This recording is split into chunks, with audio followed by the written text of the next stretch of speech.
The Stoics weren't philosophers who only wrote books. They lived their philosophy every day. And they built daily routines to train the mind just like an athlete trains the body. Here's how to build your own Stoic daily routine, step by step. Step 1. Morning preparation.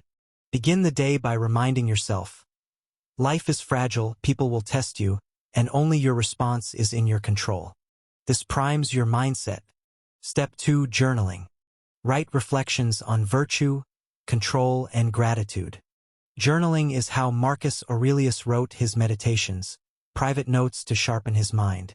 Step 3. Voluntary discomfort. Practice something challenging.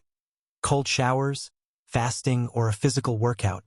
Seneca said, "Set aside a certain number of days and say to yourself, 'Is this the condition I so feared?'" Step 4. Midday reflection. Take a short pause at midday. Ask, "Am I living with wisdom, courage, justice, and self-control?" Adjust course if needed. Step 5. Evening review. At night, reflect on your actions. Epictetus advised, "Review your day. Ask yourself what you did right, what you did wrong, and what you left undone." This isn't about being perfect. It's about training daily. Small practices that build an unshakable mind. Subscribe to Stoic Spark for guides that turn philosophy into daily life.